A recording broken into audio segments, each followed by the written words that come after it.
نحمده ونستعينه ونستغفره ونعوذ بالله من شرور أنفسنا ومن سيئات أعمالنا من يده الله فلا مضل له ومن يضلل فلا هادي له أشهد أن لا إله إلا الله وحده لا شريك له وأشهد أن محمدا عبده ورسوله والصلاة والسلام على رسول الله وعلى آله وصحبه ومن تبعه بإحسان إلى يوم القيامة أما بعد. Hari ini wahai iman rahimakumullah, kita senantiasa memuji Allah Subhanahu wa taala dan bersyukur kepadanya atas semua limpahan nikmat dan curahan karunia yang Allah Subhanahu wa taala berikan kepada kita kaurang sadayana anu eta kanikmatan tidak pernah berhenti. Mudah-mudahan urang sadayana tiasa mensyukuri karena segala kanikmatan timantena. Oke, mangga urang sami-sami tingkatkeun katakwaan urang ka Allah Subhanahu wa taala kalawan katakwaan anu salar-salaresna. Serta acan dipasikeun waktu saran tempat kalau Ustad. Alhamdulillah Ustaz pernah hari dia tempat.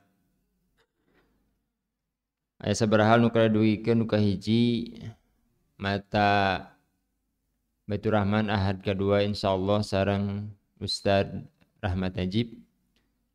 Salajengna Mahad Baitur Rahman mengucapkan terima kasih teriring doa jazakumullahu khairan katsira atas semua dukungan dari seluruh jamaah, terkhusus atas semua infak, sedekah serta wakafnya. Semoga semua dukungan jamaah menjadi sedekah jariyah yang terus mengalir kebaikannya sampai hari akhir. Dan Mahad Baitur Rahman senantiasa menanti setiap dukungan dari seluruh jamaah. Kajian dina dinten ayeuna pamita lepat menten kana nomor 84 halaman 324 nyata sareng tema khalifah dari Kohton. Alhamdulillah Al-Ustaz pas hadir ka Al-Ustaz waktu sareng tempat sumangga nyakeun.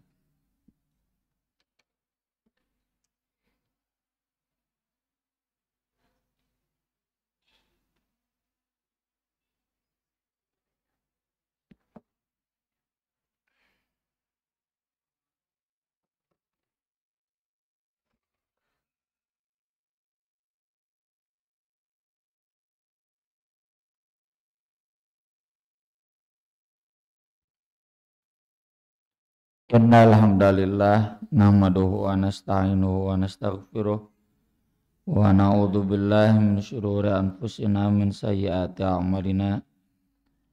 Asyhadu an la ilaha illallah wahdahu la syarikalah wa asyhadu anna Muhammadan abduhu wa rasuluhu alladzi la nabiyya wa la rasula ba'dah.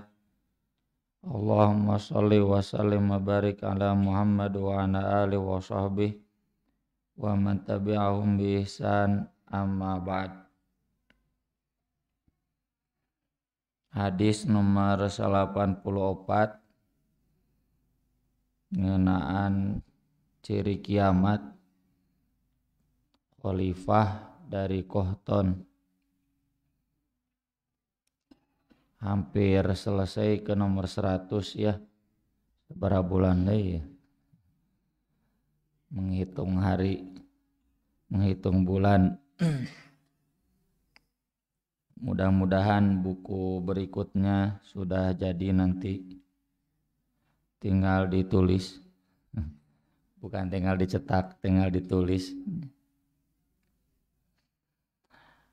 Salah satu ciri kiamat disebutkan oleh Nabi SAW, la taqumus sa'atu, tidak akan terjadi kiamat hatta yakhruja rajulun min Kohton, sehingga keluar lelaki dari Kohton, yasukun nasa bi'asahu, menggiring manusia dari tongkatnya, dengan tongkatnya. Kohton itu keturunan Nabi Ismail, bersaudara dengan Adnan. Kalau Adnan tinggal di Hijaz, di Makkah, di Madinah, melahirkan suku Quraisy, Aus, Khazraj, dan sebagainya yang ada di Makkah, di Madinah. Kalau Qahtan menetapnya di Yaman, lahirlah kabilah Himyar, Kindah, Hamdan, dan lain-lainnya. Jadi hadis ini menunjukkan bahwa sebelum kiamat akan ada seorang lelaki dari Yaman yang akan menggiring manusia dengan tongkatnya. Yang dimaksud menggiring manusia dengan tongkatnya itu yang pertama adalah memimpin. Karena ibarat penggembala kambing, dia menggiring memakai tongkat, itu maksudnya adalah memimpin, mengendalikan, mengurus kambing-kambing itu untuk bisa makan, untuk bisa minum, untuk kemudian bisa pulang lagi dengan selamat dari terjangan serigala-serigala dan hewan-hewan buas lainnya. Maka yang dimaksud hadis ini pun sama. Jadi seorang pemimpin dari Qahtan nanti akan memimpin manusia, mengurus makannya, minumnya, tempat tinggalnya, dan melindungi mereka dari terjangan musuh-musuhnya.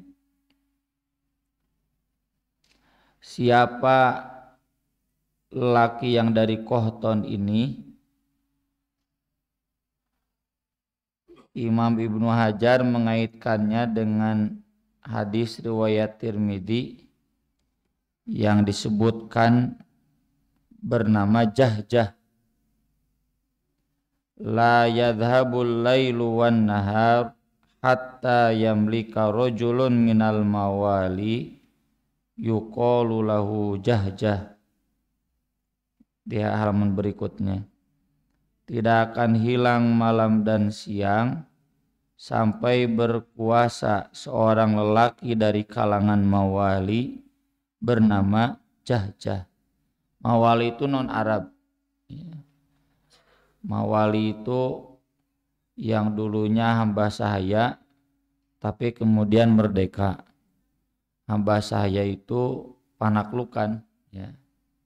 Musuh yang ditaklukkan atau satu daerah yang ditaklukkan oleh kaum muslimin, penduduknya yang tidak mau masuk Islam maka itu jadi hamba sahaya.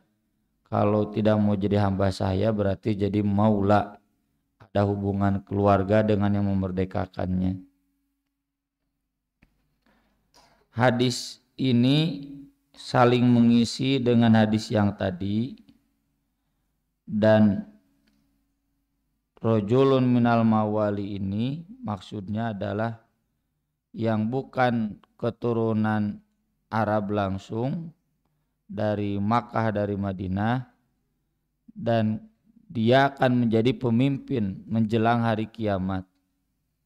Penyebutan namanya Jahjah ini kemungkinan besar, kata Ibnu Hajar, nyambung dengan seorang lelaki dari Qahtan ini, sehingga kemungkinan besar nama yang akan nanti jadi raja sebelum hari kiamat adalah Jahjah. Arti Jahjah itu sendiri berteriak, nyambung dengan Qahtan yang menggiring manusia memakai tongkat. Kan penggembala mual mungkin suaranya kecil kan, pasti gogorowokan. Meski ada makna yang lain ya, yang dimaksud dengan tongkat itu memang membawa tongkat. Sama seperti Nabi SAW yang sering bawa tongkat, termasuk ketika khutbah Jumat pun beliau sering memakai tongkat. Makanya di berbagai daerah tertentu, contoh di daerah Ambon yang saya tahu, khutbah Jumat teh khotib teh kudu memakai tongkat. Mun teu make tongkat teh dianggap henteu sah. sampai di training dulu. Saya juga pernah khutbah Jumat di sana di di Masjid TNI AL. Ya. Dilaan we nya. Dia dilaannya teu dicepengan. Beresnya diprotes Ustaz cenah. Itu salah, tongkatnya harusnya dipegang. Karena dicekel refleks we dilepaskeun ada biasa kikieuan. Harusnya tongkatnya dipegang. Itu sunnah Nabi nya atulah cerita gitu kewe mun dijadwal deui. Iraha kamu nage.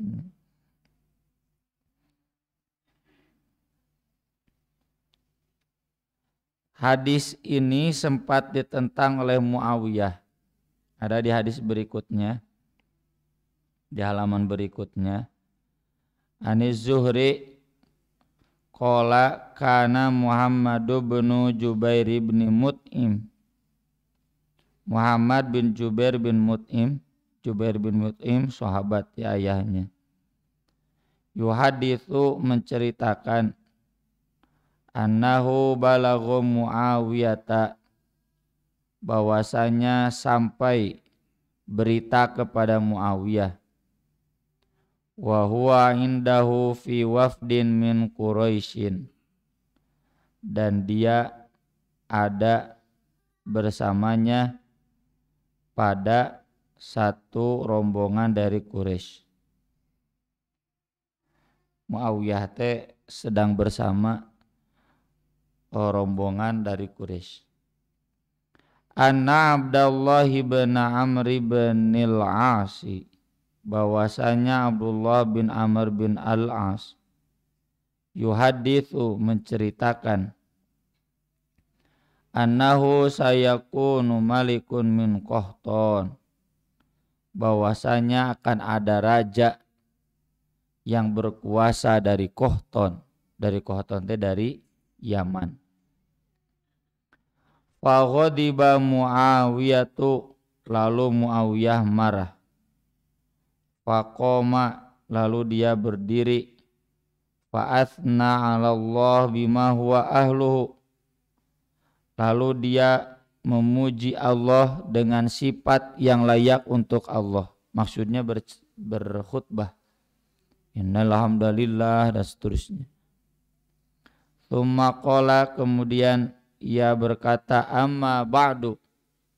Ini sunnah khutbah ya. Sunnah khutbah itu ada pernyataan amma ba'du atau wa ba'du. Fa innahu balaghani, sungguh telah sampai kepadaku, anna rijalan minkum, bahwasanya beberapa orang dari kalian, yatahaddatsun, mereka menyampaikan ahaditsa, atau yatahaddatsun, mereka memperbincangkan hadis-hadis laisat fi kitabillah, yang tidak ada dalam kitab Allah, wala tu'tsaru an Rasulillah sallallahu alaihi wasallam, dan tidak ada diasarkan, ada jejaknya, ada bekasnya dari Rasulullah sallallahu alaihi wasallam. Maksudnya tidak ada dasarnya dari Rasulullah sallallahu alaihi wasallam. Faulaika juhalukum, maka itulah orang-orang bodoh di antara kalian. Fa iyyakum wal amani, jauhi oleh kalian angan-angan kosong, allati tudillu ahlaha, yang akan menyesatkan orang-orangnya, orang-orang yang berangan-angan kosong. Fa inni sami'tu Rasulullah sallallahu alaihi wasallam yaqul, maka sungguh aku mendengar Rasulullah sallallahu alaihi wasallam bersabda, inna hadzal amra fi Quraisyin, sungguh urusan ini adanya di kaum Quraisy. Urusan ini sudah kita bahas ya, tempo hari yang lalu di hadis nomor berapa, kudu dibuka-buka deui tentang khalifah dari Quraisy. Sungguh urusan ini kekhalifahan itu adanya di kaum Quraisy. Hak orang-orang Quraisy. La yu'adihim ahadun. Tidak ada yang melawan mereka seorang pun. Illa kabbahullah ala wajhih. Kecuali Allah akan mencampakkannya di atas wajahnya. Ma'aqamuddin. Selama mereka menegakkan agama. Muawiyah tentu keliru. Meskipun dia ada benarnya. Ada benarnya dalam hal sabda Nabi SAW bahwa khalifah itu hak orang Quraisy. Tidak boleh dilepaskan kekhalifahan dari orang Quraisy selama orang Quraisynya menegakkan agama. Dan ini berjalan dalam masa berabad-abad.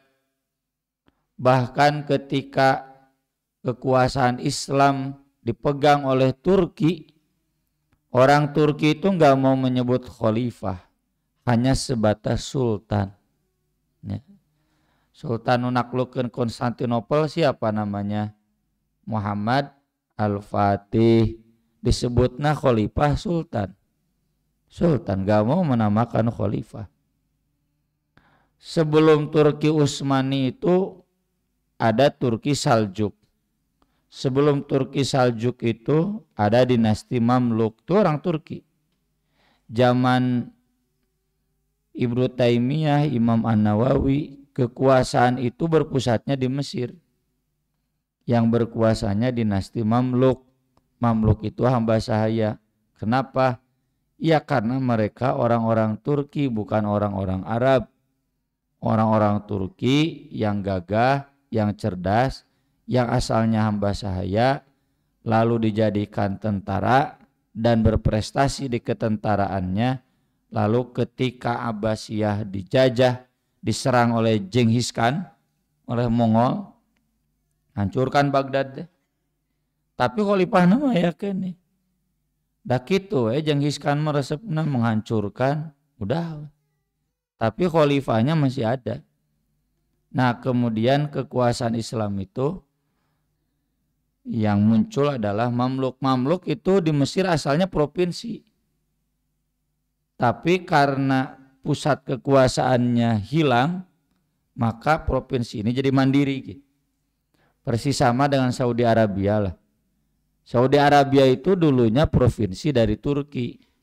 Tapi karena Turki kalah dalam Perang Dunia I, kesultanan itu sampai di Turkinya sendiri si jenderalnya lahnya, si kolonelnya kemudian menguasai Turki dan mengumumkan Turki teh asalnya teh Jakarta unggul.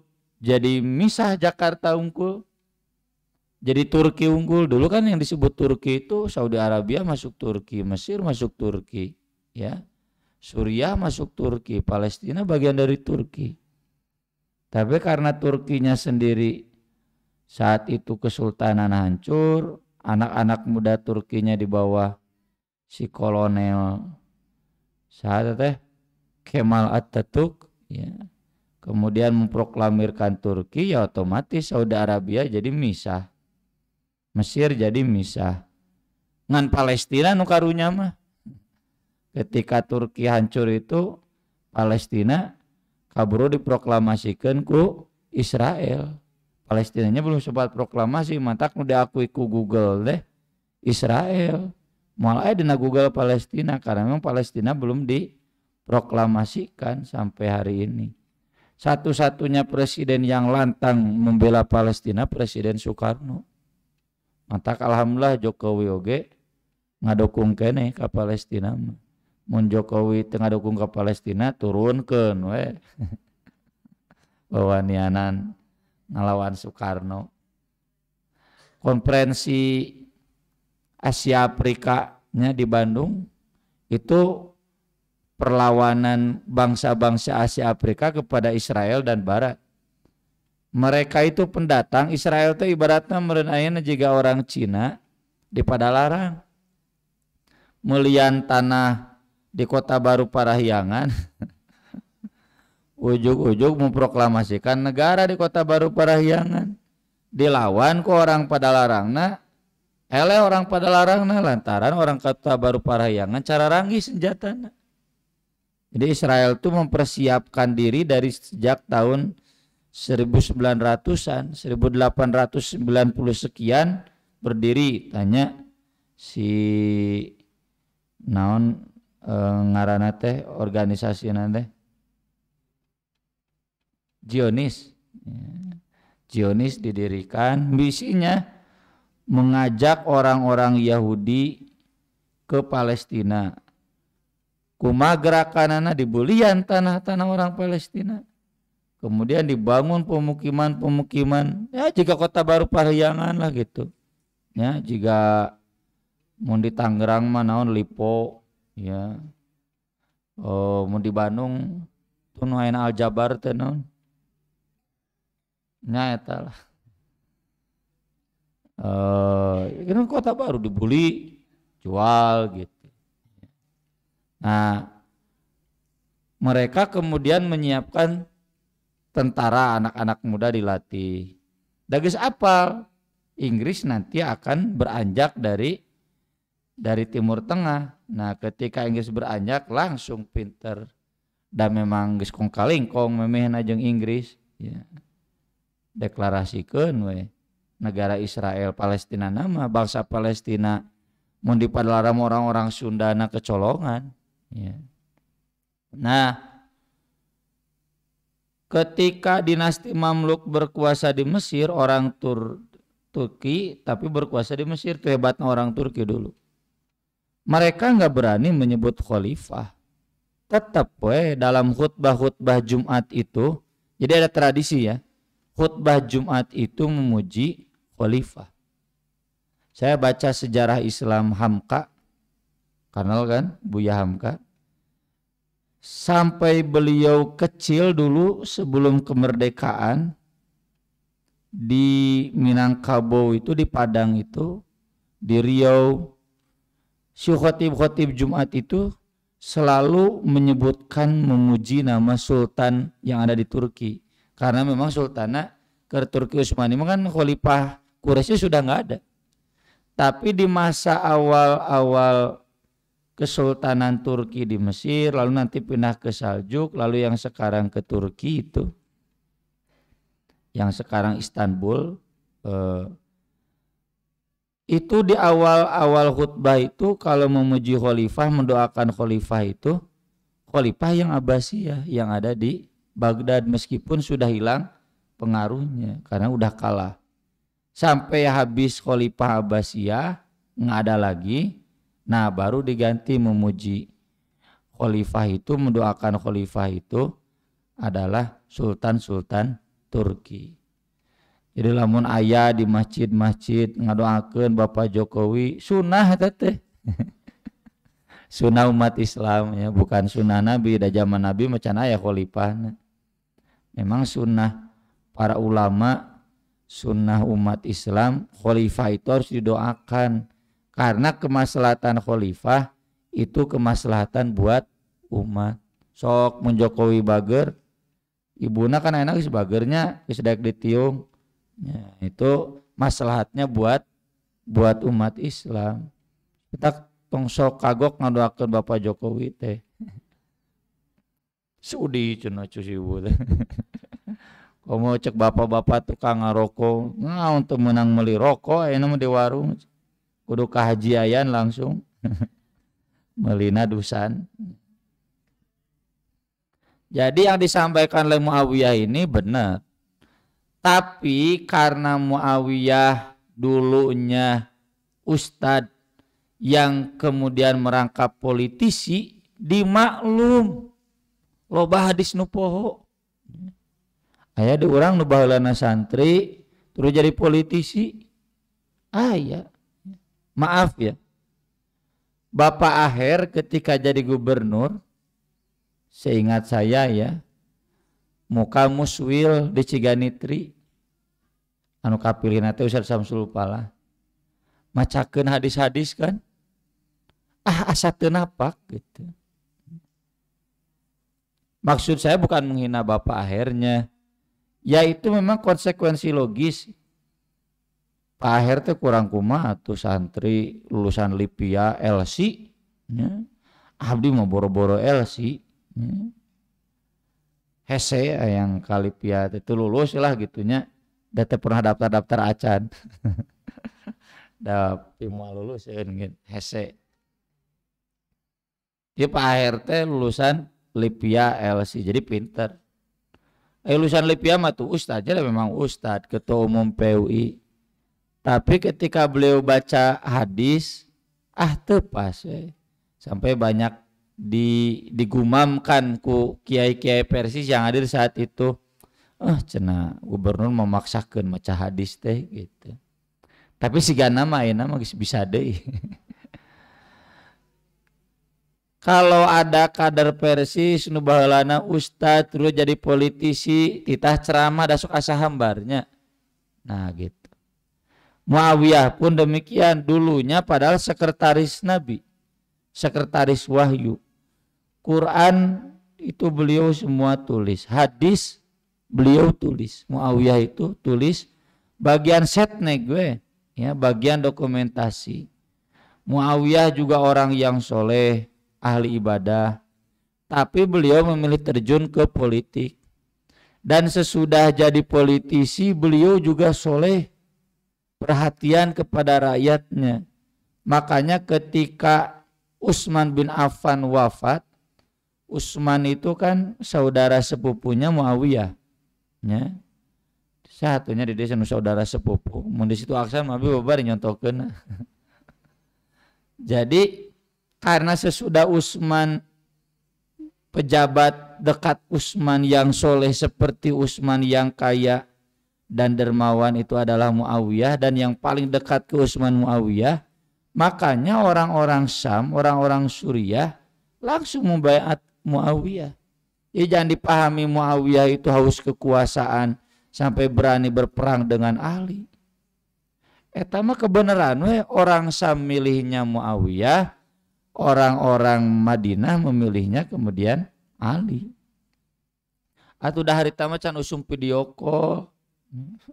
Ayeuna usum video call nya bisa rapat jarak jauh nya, Zoom meeting. Teu apal di Madinah ngabaiat saha, di Syam ngabaiat saha. Tahu-taunya kemudian di Syam sudah ada khalifah, di Madinah sudah ada khalifah. Ali memaksa Muawiyah untuk turun. Tapi orang-orang Syam mendesak, siapa yang membunuh Utsman?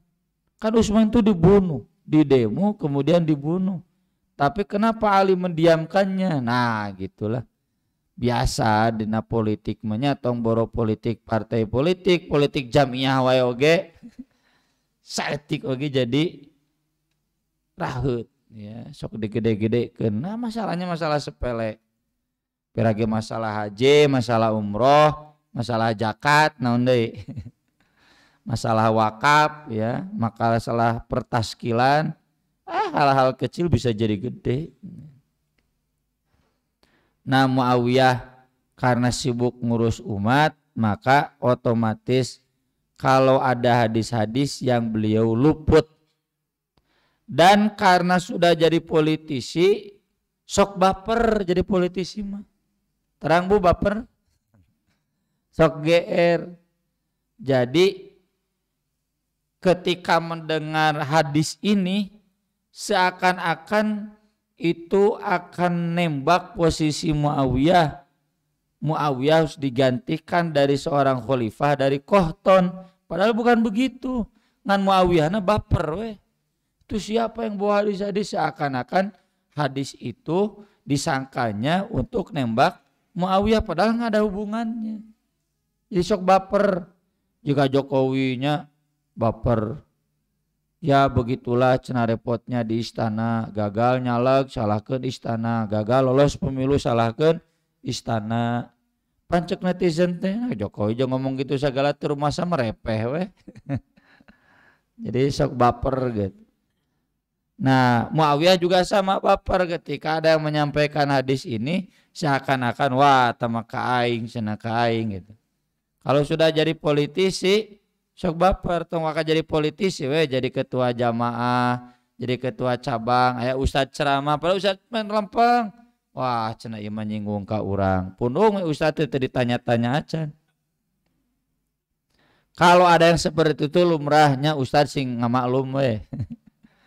Muawiyah juga sama. Padahal Abdullah bin Amr kita tahu ya, beliau sahabat yang solih, ahli hadis. Abu Hurairah pun mengakui keilmuan Abdullah bin Amr. Kata Abu Hurairah, tidak ada satu sahabat pun yang menandingi dokumentasi hadis saya kecuali Abdullah bin Amr. Karena Abdullah bin Amr nulis, saya enggak nulis. Ini Abdullah bin Amr menyampaikan hadis Nabi begini, KBG samina watona pasti ti Nabi, masa menyangsikan Abdullah bin Amr. Tapi karena Muawiyah baper, wah cenah. Itu orang-orang bodoh. Ulama kalau dituduh bodoh oleh penguasa, oleh politisi, tong nyeri hati. Iya mah politisi nawe baperan. Jadi kalau ada ustadz yang dituduh bodoh, dituduh tidak becus oleh politisi di Persis misalnya, dianggap nate ya tong ustana tong kabawa baper biasa wel. Kalau memang kita tidak rumasa bodohnya enggak tong nyeri hati bodoh. Tapi kalau memang rumasa bodohnya tinggal diajar deh gitu. Jadi kalau dituduh wah ini cenah penyesat, kita rumasa bukan penyesatnya enggak sih. EGP. Kita menjelaskan sunnah, kita menjelaskan hadis, kita menjelaskan Quran, bapak-bapak ibu-ibu tapi tidak menyenangkan ketua cabang, ketua PD misalkan sampai ketua PP, sampai bapak kemudian dicirian mual dijadwal deui cenah gitu. Teu kudu nyeri hate Pak, da lahan dakwah mah masih ada. Keun we teu dijadwal di cabang oge. Insyaallah nya dijadwal di Baitur Rahman yang di Baitur Rahim. Hubungi Ustaz Iwan Kicipan Bah Ipang. Aman insyaallah. Nah ini hadis ini menggambarkan kepada kita ya bahwa sekelas Muawiyah saja galpok ya, salpok. Non bu salpok deh. Salah fokus. Gagal fokus. Padahal hadis tentang Raja Kohton tidak ada kaitannya dengan Khalifah Quraisy karena ini mah ciri kiamat. Kan hari menjelang kiamat mah banyak keanehan ya kan? Banyak keanehan. Ulama jadi dai yang mengajak ke pintu neraka. Ada kan hadisnya kan? Ulama tapi ngajak kanu panto neraka. Kade bapak tong nyontokeun menteri agama ulah ya. Ieu keur online ya. Ini rame atuh dah. Nya tong aneh maksudnya gitu. Jadi ulama tapi nitah urang ngabenerkeun LGBT. Ulama tapi titah urang ngawal Natal, ari pengajian HTI, pengajian Salapi dibubarkeun ieu teh. Soleh mana Salapi jeung orang Kristen? Dan tuh bisa disebut soleh tuh orang Kristen mah. Ai Natal dikawalnya Paris, wah hebat. Ai pengajian Persis, pengajian Salapi, pengajian HTI, Ustaz Abdul Somad bubarkeun. Ieu teh kumaha ieu teh demokrasi teh. Nah, jangan heran karena menjelang kiamat itu banyak yang aneh-aneh. Kemaksiatan merajalela termasuk yang seharusnya orang Quraisy jadi khalifah, orang Quraisynya kan tadi disebutkan ma'akomuddin. Selama orang Quraisy itu mampu menegakkan agama. Alhamdulillah sampai sekarang orang-orang Quraisy di Makkah di Madinah tahun baru teu moal aya petasan di ditu memual. Halloween kamari eta mah cacing calang we, meneran netizen ya pinter video viral ke. Gitu. Tong disebutkeun, oh di Saudi Arabia Halloween nya tuh hiji mah tuh normal komo diurang babalatak. Nah berarti aya loba Halloween di Bandung tahun baruan pepetasan keur hujan ge nya aya eta pepetasan. Pikakeulun pisan. Berarti persisnya teu bener gitu teu? Henteu kan jadi tong sok main nuduh orang Quraisy di Makkah di Madinah teu balener henteu. Nya cacing calang mah ya wae. Selama ini alhamdulillah masih akomodir. Cuma kalau memang nanti Raja Saudi nah sudah tidak akomodir, tidak ada lagi pemimpin Quraisy yang akomodir, nah nanti akan ada dari Yaman yang menjadi pemimpin. Pertanyaannya ini dulu atau Nabi Isa dulu? Kemungkinan besar ini dulu sebelum Nabi Isa. Karena Nabi Isa turun itu semifinal. Hari ieu mah kohton mah perempat final. Karena sudah Nabi Isa turun, Dajjal dibasmi, Ya'juj Ma'juj dibasmi, kemudian bertiup angin sejuk mencabut nyawa semua kaum beriman termasuk Nabi Isa dan tentaranya, tersisanya orang kafir, wa alaihim takum musah gitu kan. Nanti kan ini dari mulai 94 sampai 100 ini ngadongeng kiamatnya, saya ngadongeng tentunya. Riwayat-riwayat tentang kiamat. Jadi kemungkinan besar Raja Kohton ini akan memerintah sebelum Nabi Isa turun. Nah sesudah Kohton ini berkuasa, zaman Nabi Isa mah kan khalifahnya sudah orang Quraisy lagi. Nu disebut Khalifah Al-Mahdi itu ya, raja adil di akhir zaman. Tong disebut Imam Mahdi atulah. Imam Mahdi bisi siga Syiah. Ya. Khalifah Al-Mahdi itu artinya dapat hidayah. Ya, khalifah yang adil di akhir zaman itu keturunan Quraisy. Dan nanti kita akan baca hadisnya, itu dia terpilih sesudah gejolak yang dahsyat di tengah-tengah umat Islam. Jika ayeuna kan umat Islam itu mimiti bergejolak. Nah, nanti kalau satu waktu sudah ditakdirkan ya akan datang khalifah yang akhir zaman. Nah, kalau Raja Kohton ini sebelumnya. Gejala-gejala ke sana sudah mulai ada. Contoh di Indonesia, abdi mah teu nyebatnya, abdi mah teu nyebat. Orang Persis awas menyebat ka bina-bina. Aya nu disebut imam besar. Aya terang, Pak. Saha eta? Keturunan Yamannya. Mal beja-beja, terang Bu. HRS. Kalau disebut imam besar, IB. Sampai saya polos ketika rapat di MIUMI di Jakarta. Ustaz Bahtiar Nasir, Ustaz JJ, nya Ustaz MIUMI we, Jaitun Rasmin. Tuh IB keur di Mekah kan. Ngaharewos IB teh siapa? Iya imam besar HRS. Moal abdi menyebut IB abdi Ustaz Aceng. Ya harita jam Ustaz Aceng ya namun Ustaz JJ. Kenapa sosok beliau sampai dijadikan panutan? Yaitu gejala-gejala ya, bahwa keturunan Yaman itu berpengaruh kan di Yaman, di Hadramaut.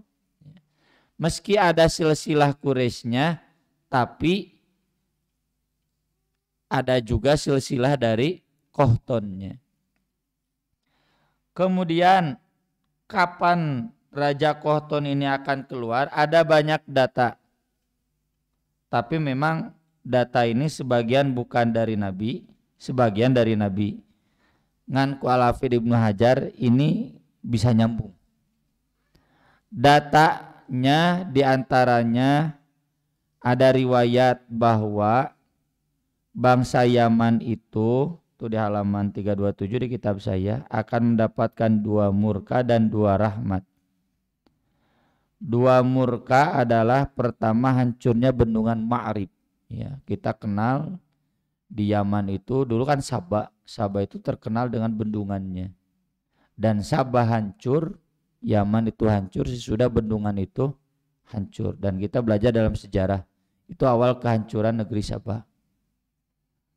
Yang kedua, penaklukan Habasyah kepada Yaman. Itu zamannya Abraha. Ya.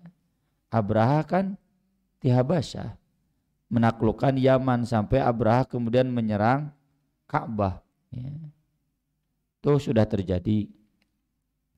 Yaman itu dulunya raja Ashabul Ukhdud, orang-orang yang bikin parit untuk membakar kaum beriman. Kaum berimannya penganut Kristen. Penganut Kristen itu ada Kristen haritanya, Kristen yang masih bertauhid, ya. Ada karena ajaran seorang anak muda, ya. Sesudah dibantai ada seorang yang berhasil kabur ke Konstantinopel.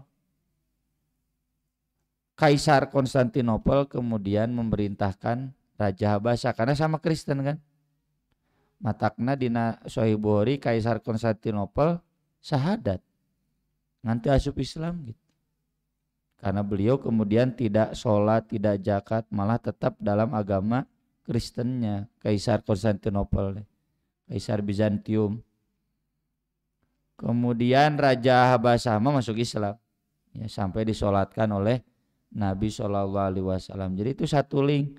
Makanya Nabi ketika hijrah awal-awal ke Habasyah, nah memerintahkan Raja Habasyah mengirim pasukan ke Yaman. Itulah Abraha. Nyamun didongengkeun manggawelah baca dongengna, nya maksud dongeng teh kisahna dasar ngabobodo nu cengeng. Yang kedua mendapatkan dua rahmat. Rahmat yang pertama adalah diutusnya Nabi dari Tihamah. Kan tadinya Kohton, Adnan itu satu jalur ke Ismail, yaitu Nabi Muhammad SAW.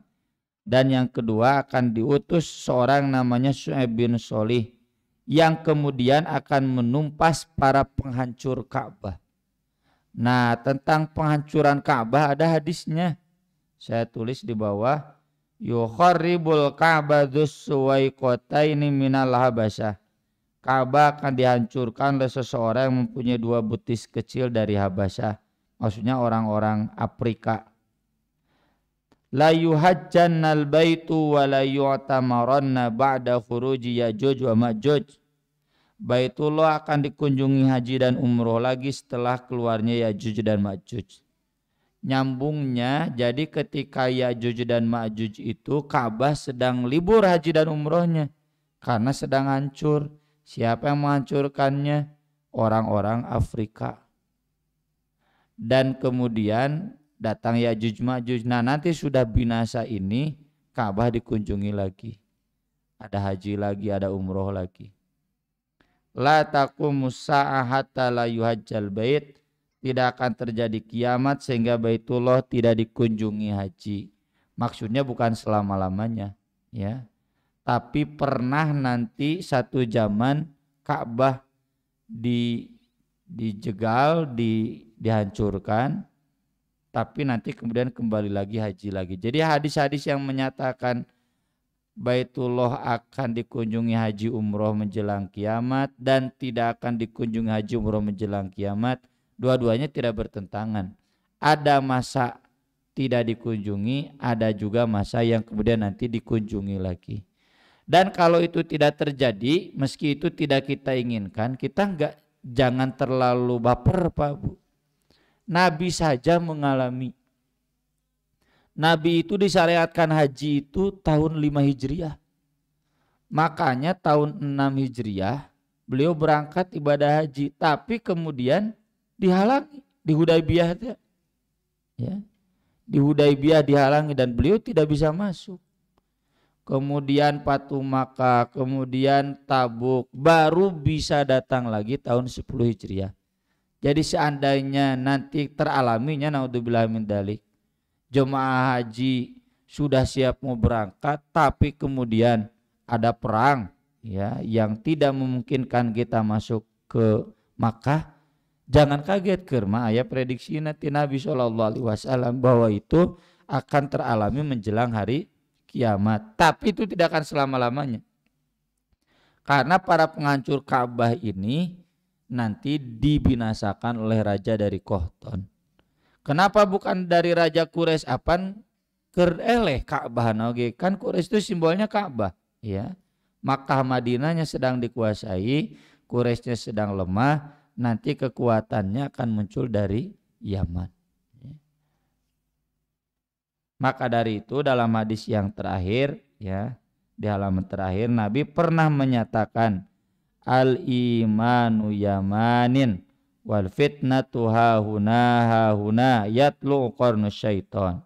Iman itu dari Yaman, tetapi fitnah akan muncul dari sini, dari arah terbitnya tanduk setan. Ini sudah kita pernah bahas.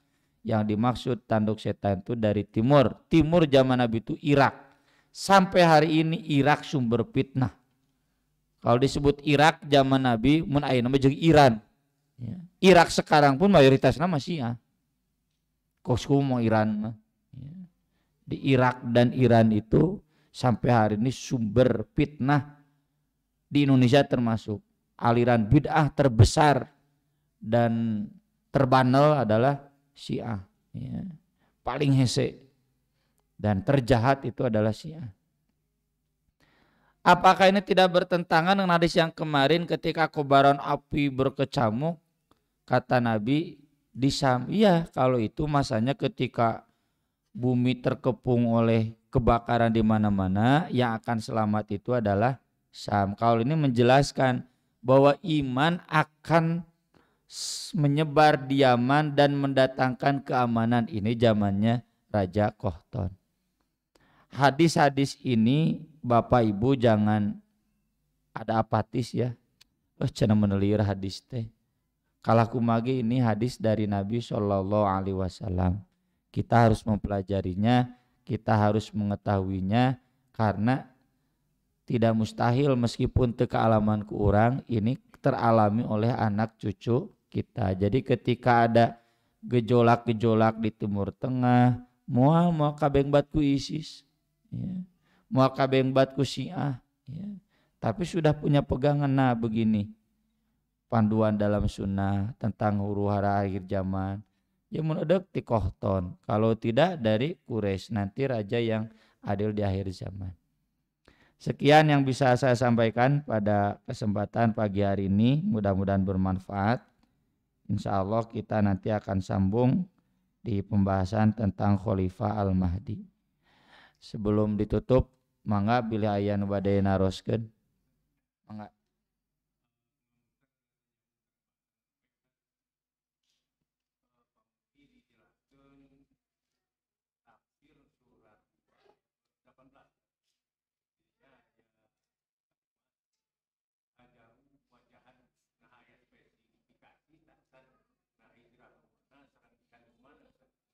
Surat naon Pak? Al-Baqarah ayat kumaha kalimatna?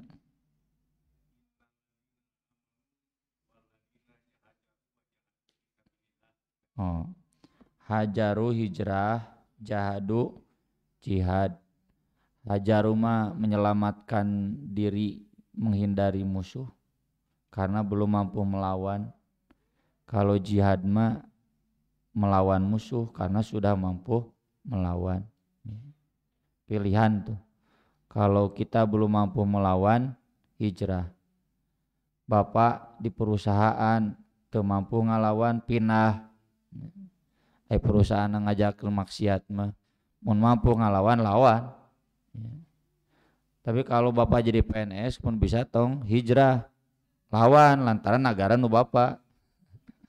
PNS kan nu bapak, ini tong nepikeun ka negara berpindah ke orang-orang maksiat. Ai perusahaan nu bae da lain nu bapak misalkan. Keun we doakeun perusahaanna bangkrut. Seperti itulah kurang lebih ya. Kalau kita mampu melawan di satu daerah misalkan di Papua sok lawan, teu kuat ngalawana hijrah pindah ke Bandung. Kalau memang belum mampu untuk hijrah, belum mampu untuk jihad maka hijrah. Jangan tidak ada satu pun kita tidak hijrah, kita tidak jihad, berarti kita oportunis. Ya. Orang-orang yang mudahin menyetujui kemungkaran. Ada lagi? Mangga. Mohon. Ente bu. Menuju zaman Nabi, jatan sekretaris Nabi. Setelah Nabi meninggal, Muawiyah masih jadi sekretaris Abu Bakar, Umar. Zaman Utsman jadi gubernur di Syam.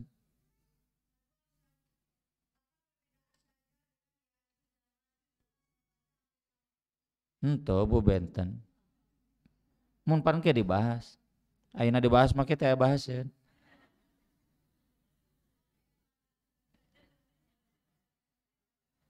Ya'juj Ma'juj itu bangsa keturunan Adam, bangsa perusak, bangsa barbar yang sekarang ditahan di balik benteng Dzulqarnain.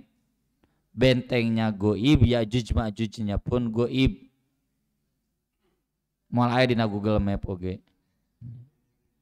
Kalau kita tidak meyakini ada Ya'juj dan Ma'juj, soek-soek tak Qur'ana sekalian. Itu ada di dalam Al-Qur'an. Nah, Al-Qur'an mah bunyinya sami'na wa ata'na. Itu bersaudara Ya'juj Ma'juj teh. Tapi lain artina duaan. Ya, jika Sunda jeung Jawa.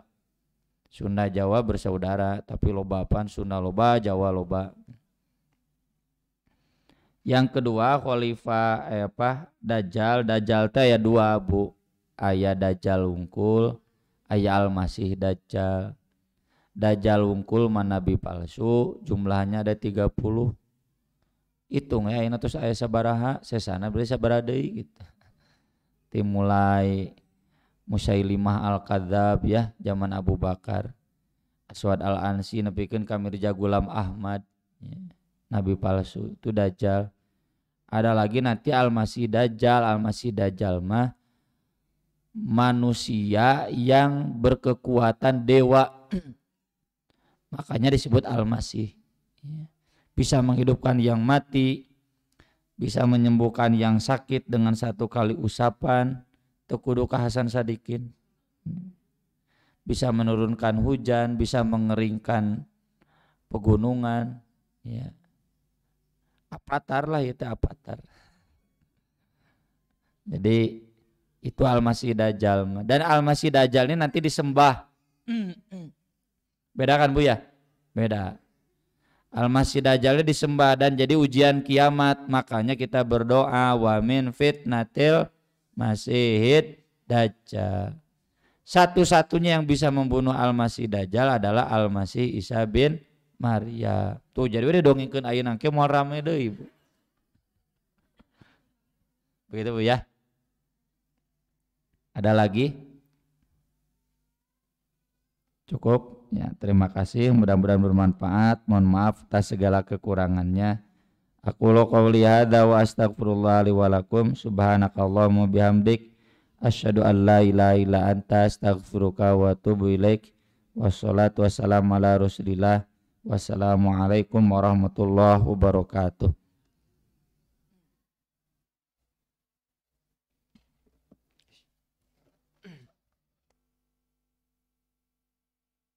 Nah, penyampaian anak, alhamdulillah.